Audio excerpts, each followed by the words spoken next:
Vamos começar nosso laboratório virtual falando sobre os testes de eliminação de ânions em amostras conhecidas.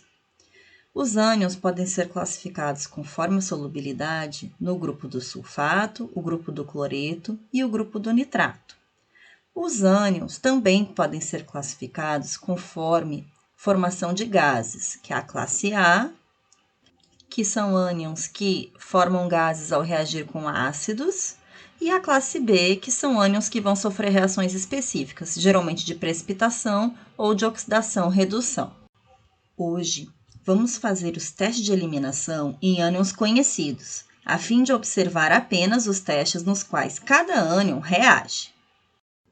Os testes de eliminação que formam precipitados são os testes de eliminação 5, 6 e 7.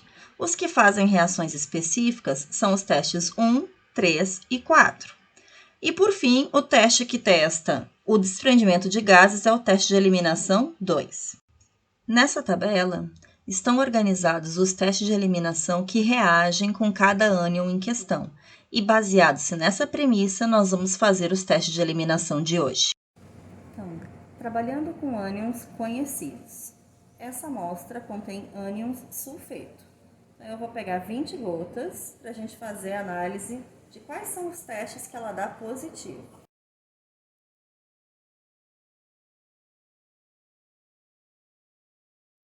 O sulfeto é um dos ânions que tem característica fortemente básica. Tá? Ele tem essa característica porque ele sofre hidrólise. Então, ele vai ter que mudar a cor desse papel de pH para um verde se ele for básico. Então, eu vou colocar aqui algumas gotas. E a gente observa que o papel está ficando um verdinho bem discreto. Esse sinal é indicativo de que a minha amostra realmente tem alcalinidade.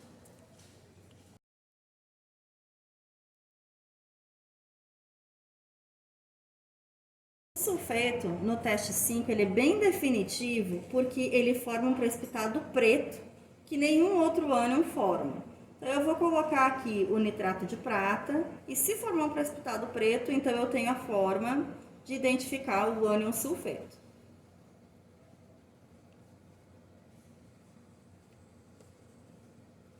Então, vamos agitar. Vocês estão vendo esses pontinhos escuros aqui? Isso aqui é uma característica muito marcante da formação de sulfeto. Então, eu vou centrifugar, mas vocês vão ver, já estão vendo que é um precipitado bem escuro, que é a característica do sulfeto. Então, aqui nós temos, indiscutivelmente, o ânion sulfeto. Após, então, uma rápida centrifugação, a gente observa, a coloração de um precipitado preto no fundo, que consegue que a gente confirme o ânion sulfeto. O carbonato também é um ânion facilmente identificável. Por quê? Ele tende a precipitar como hidróxido em meio alcalino e ele tende a se decompor em meio ácido. O carbonato é um ânion que sofre hidrólise alcalina, então ele deve mudar a cor do papel de pH. Então, eu peguei aqui um pouquinho da solução, vou colocar no papelzinho de pH. Ó, essa mudança de cor eu vou colocar no papel branco, indica que realmente é um ânion fortemente alcalino.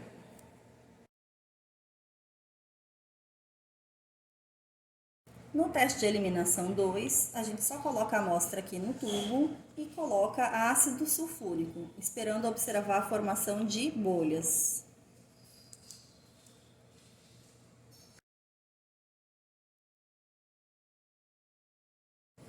Então, agora nós vamos fazer o teste de eliminação 5. Ele vai precipitar como um carbonato, com a adição do nitrato de prata. Então, nós temos a formação de um precipitado branco. Estão vendo? Agora, eu vou adicionar ácido nítrico. Por quê? Se eu colocar o ácido nítrico,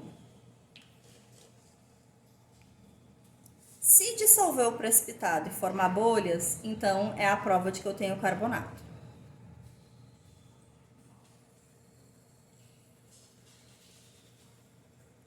essa formação de bolhas é a característica do ânion carbonato.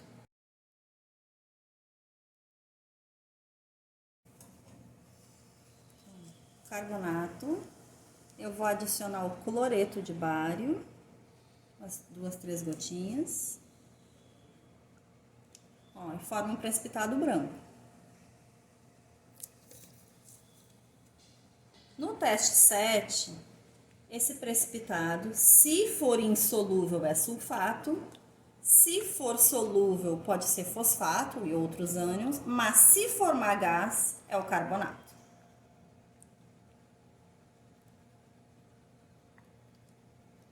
A gente viu a dissolução do precipitado. Vamos ver se a gente consegue enxergar alguma bolinha. Aqui, ó. Isso é a característica irrefutável de que nós temos o ânion carbonato na solução.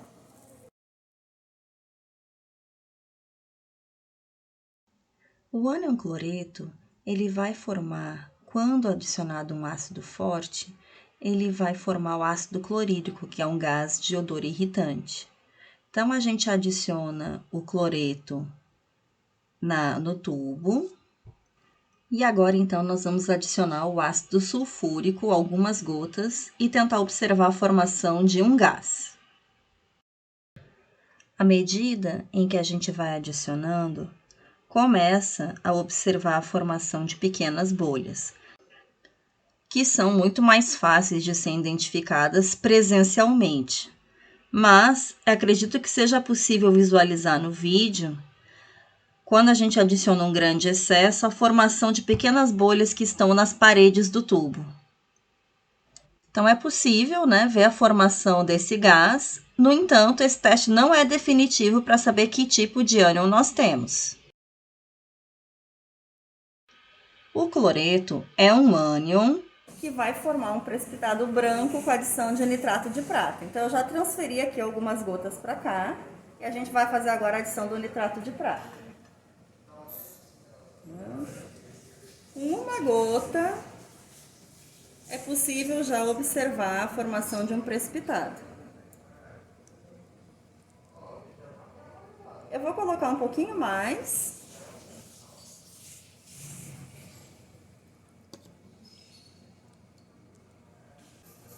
A gente aguarda, então, sedimentar a amostra e, então, tira o excesso de solução para fazer o outro teste.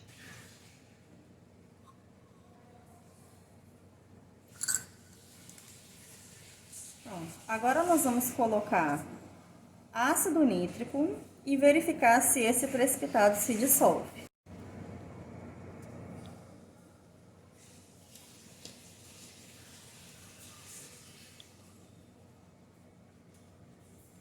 Então, vocês observaram que foi adicionado 4 gotas de ácido nítrico e o precipitado não se dissolveu. Então, a gente conclui que ele é um precipitado insolúvel no teste de eliminação 5. Como ele tem uma coloração esbranquiçada, ele só pode ser ou cloreto ou o tiocianato. Para a gente tirar a dúvida, eu vou fazer o teste que identifica o tiocianato. Se não der negativo, então nós temos o cloreto mesmo nas nossas mãos.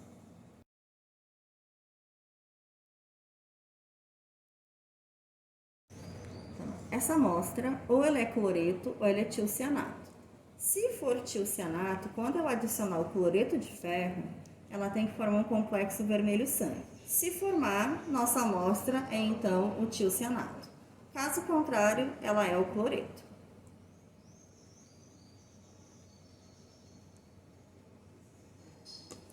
Bom, como não aconteceu absolutamente nada, então a gente tem a certeza de que a nossa amostra é o ânion cloreto.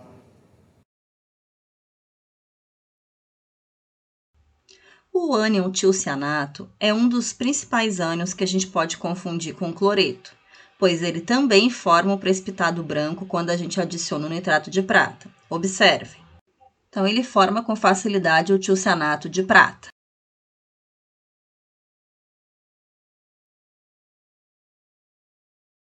A melhor maneira de distinguir o tiocianato do cloreto é fazendo o teste de eliminação 3, que é o teste para ânions redutores fortes.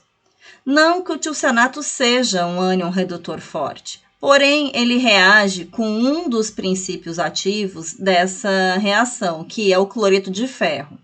Então, quando a gente vai fazer o teste 3, a gente adiciona primeiro o ácido clorídrico, como está sendo feito no vídeo, e depois vai ser adicionado o cloreto de ferro.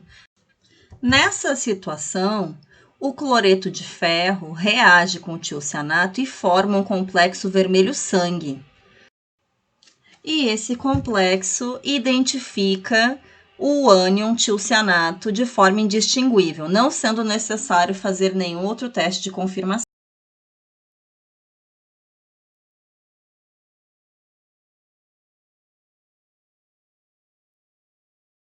O ânion sulfato é um ânion que é um pouco trabalhoso, porque ele não dá positivo em nenhum dos testes, apenas no teste 7. Então, realmente é um ânion que a gente identifica por eliminação. Então, nós vamos adicionar de 2 a 3 gotas do cloreto de bário. Houve a formação de um precipitado branco.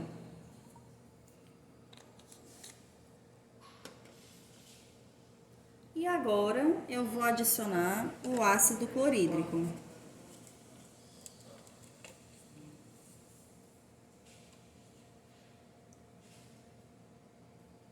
Botei 6 gotas de ácido clorídrico. E aparentemente não aconteceu absolutamente nada. Eu vou centrifugar. Então, depois da centrifugação, a gente observa que é um precipitado branco, né? Realmente não se dissolveu com ácido. Para tirar a prova se é sulfito ou sulfato, a gente pode fazer o teste de eliminação 1, né?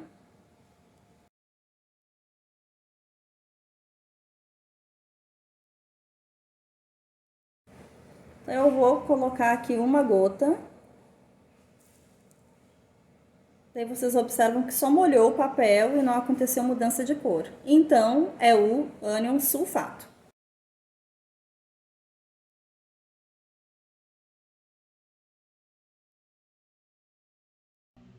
O ânion iodeto, ele é identificável nos testes de eliminação 3 e 5, principalmente. Então, a gente coloca 20 gotas de amostra no teste de eliminação 3, adiciona algumas gotas de ácido clorídrico e depois de cloreto férrico, o cloreto de ferro 3. Depois, a gente adiciona um reagente chamado ferricianeto de potássio. Daí, com a presença de ácido clorídrico cloreto férrico, ele se transforma no ferrocianeto, mas ele só vai sofrer essa redução se tiver um agente redutor. Nesse caso, o iodeto vai contribuir para essa reação apenas sofrendo uma reação de oxidação. E o elétron que ele perdeu, o ferricianeto ganha, sofre redução e forma esse ferrocianeto. Esse ferrocianeto é um complexo azul da Prússia, que é a coloração que nós estamos enxergando no vídeo.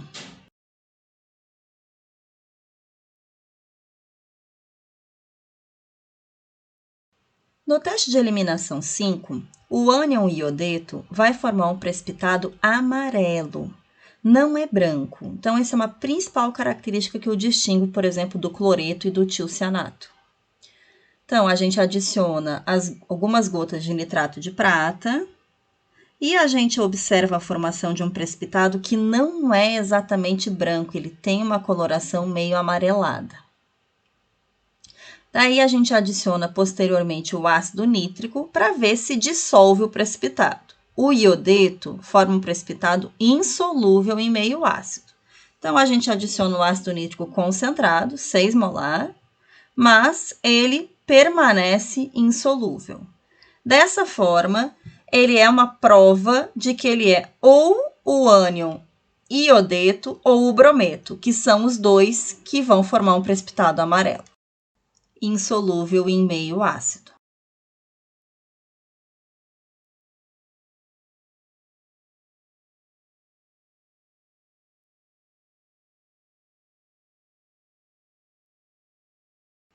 O ânion cromato, ele é um ânion colorido, né? Ele tem a coloração amarela.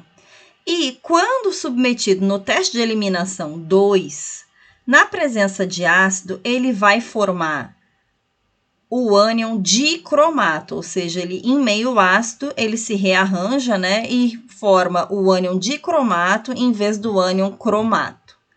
Então, não é uma reação redox e não é uma reação de formação de gases, mas como ocorre mudança de coloração, nós conseguimos identificar de forma definitiva a presença do ânion cromato na solução.